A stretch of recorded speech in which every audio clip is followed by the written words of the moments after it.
¿Qué tal, amigos? ¿Cómo estáis? Mi nombre es Alex Adalid, ya me vais conociendo y este es el canal Soy Motor Coches, donde estamos probando todos esos coches que quizás estés pensando en comprarte o que quieres saber cómo van. Y uno de ellos es este nuevo Peugeot 308 completamente eléctrico, porque aunque no lo parezca, este coche es eléctrico y además se vende también con motores gasolina o diésel o híbrido enchufable o completamente eléctrico. En concreto, esta versión tiene 54 kWh de batería, un rango de 420 kilómetros y un precio desde 37.100 euros. Y a nosotros, después de probarlo, nos ha gustado mucho más de lo que pensábamos al principio. Así que quédate aquí en Soy Motor y te contamos a fondo cómo va el nuevo modelo de Peugeot. Este es el canal de Soy Motor Coches, con el patrocinio de los cargadores fabricados en España V2C.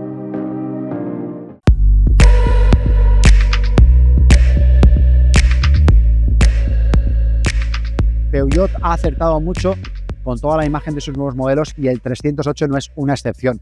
Mirad, por ejemplo, el frontal como es muy llamativo, sobre todo llamativo. Tiene aquí unos colmillos, tiene unos faros muy estrechos y tiene una parrilla con detalles cromados con el nuevo escudo de la marca. Peugeot es de las pocas marcas que además pone aquí el nombre del modelo. Yo creo que hace muy bien en remarcar de qué modelo se trata, sobre todo para los que están entrando a este nuevo mercado. Y aunque Peugeot es súper conocida en Francia, en España e Italia, no en todos los sitios es una marca tan reconocida como en Europa. El blasón el escudo, aparece también en los laterales, por lo menos en esta versión GT, y tenemos unas llantas aerodinámicas con un soporte de plástico que se acopla para hacerlas más aerodinámicas y mejorar, por tanto, la autonomía del coche. Y luego detalles, por ejemplo, en color negro, como este retrovisor y este bonito color verde. Solo se ofrece con 5 puertas o familiar, es decir, todos tienen la misma estructura. El familiar gana bastante en maletero y aquí tenemos una trasera bastante compacta. Es un modelo de 4,30 y pico centímetros que se adapta bastante a los que, como yo, nos gustan los coches compactos y como yo tenemos un hueco de aparcamiento donde entra mejor un coche compacto que un SUV o que un familiar. Un SUV de este tamaño también entraría bien, pero mucha gente se decanta por este tipo de coches porque tiene un mejor manejo y además, en el caso de los eléctricos, tiene un menor consumo y una mayor autonomía. Pero sobre todo a nivel de diseño, este coche tiene mucha personalidad. Vamos a conocerlo también en su parte trasera.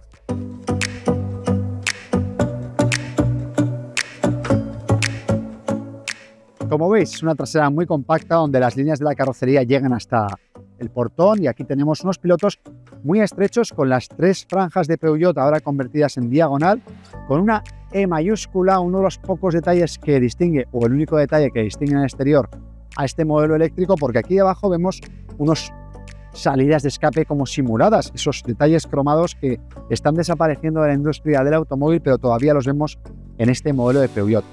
Detalles aerodinámicos y bueno, la verdad es que una entrada al portón bastante cómoda con una cerradura escondida aquí en esta línea de diseño que nos permite acceder a un buen maletero.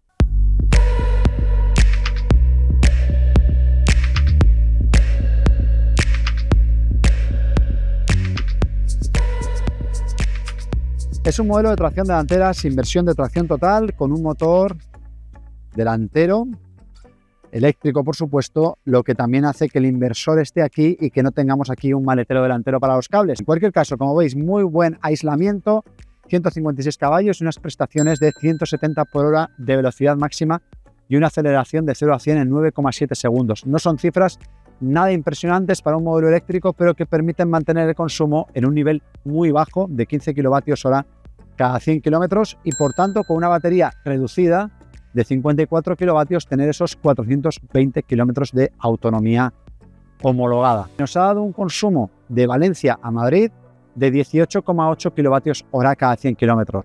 Si hacemos el promedio con los 16,1 que nos dio de bajada, encontramos un consumo en carretera alrededor de 17 kilovatios y un consumo urbano un poquito menor y un consumo en carreteras de curvas un poquito mayor. Recarga a 100 kilovatios en corriente continua y a 11 kilovatios en corriente alterna. No tiene carga bidireccional, es decir, no podemos enchufar nada al coche y tampoco podemos regular el nivel máximo de carga, es decir, cada vez que enchufemos este modelo a la corriente va a cargarse hasta el 100%. Ahora sí, nos vamos al interior.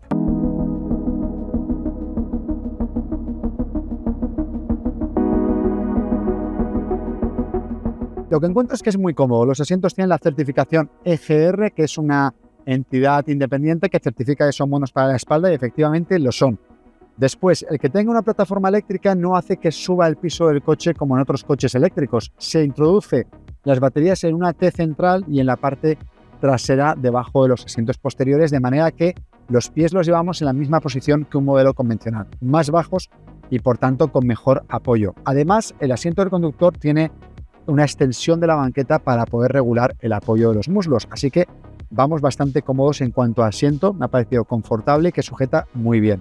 El volante pequeño siempre tiene cierta polémica, yo en mi caso me tengo que levantar un poquitín la vista para poder verlo bien.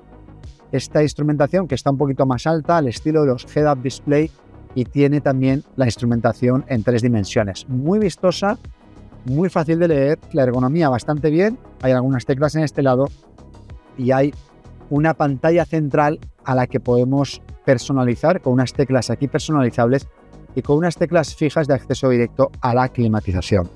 Aquí está el selector de cambio, que a mí no me parece bonito, a veces está bien posicionado, pero echo de menos que tenga una botonera un poquito más grande, sobre todo para el modo brake, los modos de conducción, freno de mano eléctrico y una consola central bien hecha. Aquí arriba tenemos la carga inalámbrica del móvil, muy fácil de poner ahí el móvil y muy fácil de ver con una luz verde si está cargando o no. Aquí tenemos un hueco para más cosas con una toma USB. Aquí tenemos un posabotes y aquí tenemos, por ejemplo, la llave, el mando a distancia del garaje y algunas cosas más. Además de una guantera delantera no muy grande, pero con una toma USB. Y luego las bolsas de las puertas también son bastante grandes. El salpicadero continúa un poquito por las puertas, un detalle de diseño que a mí me gusta, y la calidad de materiales es buena. No he encontrado ningún crujido en las puertas. No siempre se pueden hacer milagros y efectivamente el 308 es un coche compacto, donde las plazas traseras no son muy amplias, como podéis ver. Si yo dejo el asiento para mi posición, voy aquí bastante encogido. Hay sitio debajo de los asientos para poner los pies de una forma muy cómoda, pero nada más, no hay tanto sitio para las rodillas. Si queremos más espacio, vale la pena elegir la versión familiar porque además tiene más distancia entre ejes, la banqueta situada más atrás e iremos sensiblemente más cómodos. Aquí además la banqueta, el respaldo es un tanto vertical. Sí tenemos un reposabrazos bastante amplio y además una trampilla que nos permite acceder al maletero. Tenemos también estas agarraderas que muchos coches están quitando y tenemos también una buena altura. Yo con un 89, ya os digo, no toco en la parte superior. También la banqueta está un poquito elevada de manera que tenemos esa posición que yo llamo escenario, que está un poquito más arriba la banqueta trasera con respecto a la delantera, el perfil, digamos, de los asientos, de manera que los pasajeros de detrás pueden ver mejor la carretera y más en este coche que no hay una giga tablet que nos impide ver lo que hay por delante. La banqueta la encuentro muy dura o más dura de lo habitual porque como debajo van las baterías se reduce un poco la espuma que tienen este tipo de asientos o el mullido que tienen este tipo de asientos. Así que no son las plazas más cómodas, pero es algo que ya esperábamos en un modelo de tipo compacto. Insisto, quien busque espacio, que mire hacia la versión familiar porque va a encontrar un espacio más holgado en estas plazas traseras. Vamos a conocer el maletero. El maletero tiene una apertura convencional, no tiene portón eléctrico. Otro detalle que sí vamos a encontrar en la versión familiar. Para mí destaca que está todo muy bien terminado. Veis que los revestimientos recubren todo el perímetro del portón, que no siempre es lo habitual. Hay muchas gomas aquí para evitar vibraciones y tiene una bandeja, digamos, rígida, ¿de acuerdo? El interior no tiene doble fondo, no es muy amplio y sí que tiene, por ejemplo, esta maletita que es donde llevamos el cable de recarga. Es el cable Meneques convencional, el tipo 2, el que nos puede permitir cargar hasta 11 kilovatios. Reclinando o abatiendo los asientos posteriores hay bastante espacio y la verdad es que es un maletero que se puede utilizar bastante bien. En eso consiste un coche polivalente. De nuevo, la versión familiar tiene bastante más amplitud de carga, así que si lo queremos, pues es más fácil irnos, si queremos un gran maletero, irnos a la versión familiar.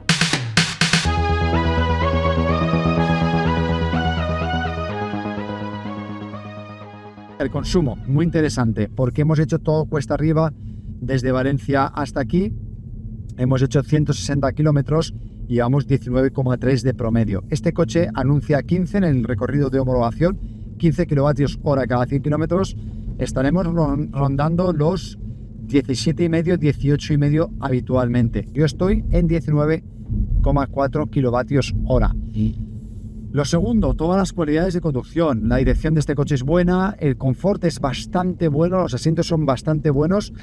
Tienen una regulación eléctrica peculiar porque la regulación longitudinal es con la típica palanca, pero la regulación del respaldo y de la altura es eléctrica. La verdad es que son muy cómodos y el silencio a bordo es bastante importante. Tiene cristales laterales laminados, al menos en esta versión GT, que es la más alta de la gama. En cuanto a suspensiones y dirección, yo he notado un coche bastante ágil, bastante ligero, bastante bueno.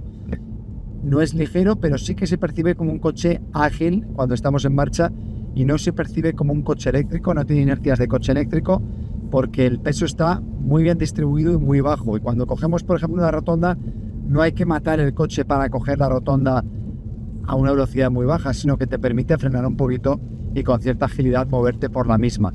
También habéis notado que hemos pasado por unos cuantos badenes y no hay una gran interferencia en el confort, sino que las suspensiones absorben muy bien todo, a pesar de la llanta de 18 pulgadas que a mí me parece un poco grande para este tipo de coche. Creo que con una 17 podría pasar perfectamente.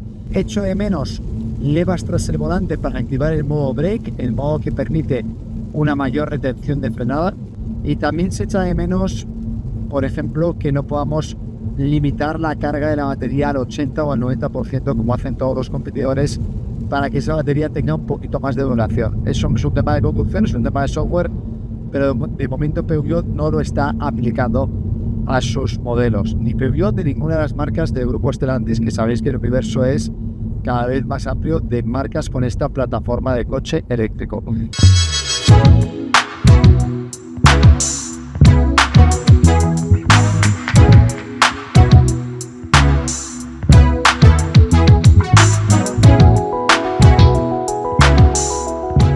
Vamos con las conclusiones. Los primeros modelos de Stellantis completamente eléctricos tenían más consumo, menos batería y por tanto menos autonomía de la que nos gustaría, y ahora estamos en un punto intermedio adecuado, ¿de acuerdo? Entonces, ¿qué me ha gustado de este coche? Me gusta el diseño, me parece un coche bonito, me parece que un coche que no sea sub, que sea compacto, tiene muchas ventajas, y me parece que además el que sea eléctrico no perjudica el diseño, porque tanto dentro del coche como por fuera vemos un coche más o menos convencional, no extraño. ¿Qué más me gusta? Me gusta la conducción, muy suave, muy cómoda y no tan rápida como en otros eléctricos. Y creo que eso es una virtud porque no asusta a los que entran de nuevo a la conducción eléctrica. Hay gente que sube en un coche eléctrico, acelera a fondo y la verdad es que esa aceleración tan grande a veces sorprende para mal. Aquí tenemos unas prestaciones modestas para ser eléctrico, pero adecuadas para el día a día.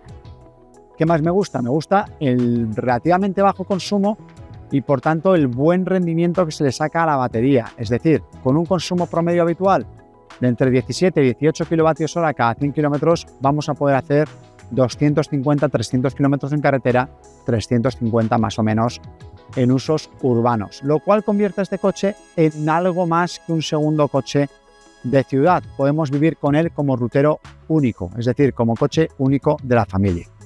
Vamos ahora con las cosas que nos gustan y una de ellas puede ser el precio. Peugeot ya ha reformado la gama desde el lanzamiento, salió con los acabados Allure y GT y ahora se ofrece el acabado Style y el GT. El GT es muy bonito, es este que cuesta 41.700 euros, pero evidentemente es más caro, por ejemplo, que un Tesla que tiene más autonomía, más batería, más rango y más equipamiento. Por tanto, se queda bastante desposicionado. El Style cuesta unos 38.000 y pico euros.